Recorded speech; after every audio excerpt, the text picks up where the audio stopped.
শিলাইদহ কুঠিবাড়ির ইতিহাস মূলত ঠাকুর পরিবারের জমিদারির সাথে জড়িত। এটি ছিল নদিয়া জেলার একাংশ, যা পরে কুষ্টিয়া জেলার অন্তর্ভুক্ত হয়। 1807 সালে পঞ্চানন ঠাকুর জমিদারির দায়িত্ব নেন, পরে এটি প্রিন্স দ্বারকানাথ ঠাকুর এবং দেবেন্দ্রনাথ ঠাকুরের হাতে আসে।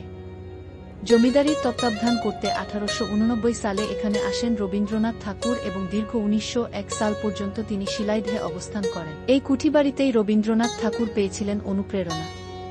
নদী, প্রকৃতি এবং সাধারণ মানুষের জীবনযাত্রা তাকে গভীরভাবে প্রভাবিত করেছিল। এখানেই বসে তিনি রচনা করেছেন সোনার তরী, চিত্রা, চয়নিকা, কণিকা এবং গীতাঞ্জলির বহু কবিতা ও গান।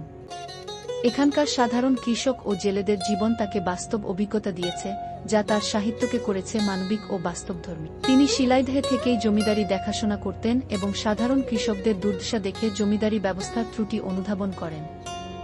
ফলে তিনি সমবায় কৃষি ব্যবস্থা চালু করেন, যা পরবর্তীকালে বাংলার কৃষি ব্যবস্থার জন্য দৃষ্টান্ত হয়ে ওঠে। বর্তমানে শিলাইদহ কুঠিবাড়ি সংস্কৃতি মন্ত্রণালয়ের অধীনে একটি জাদুঘর হিসেবে সংরক্ষিত।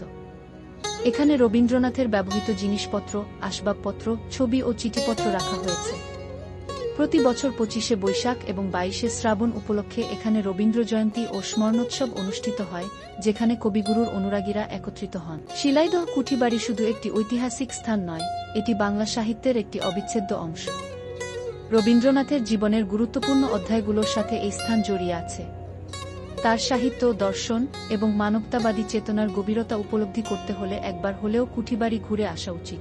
আমার এ পথ চাওয়াতেই আনন্দ। এই পথ যে শিলাইদহের মাটির সাথে কতটা মিশে আছে, তা রবীন্দ্রপ্রেমীরা ভালোই জানেন।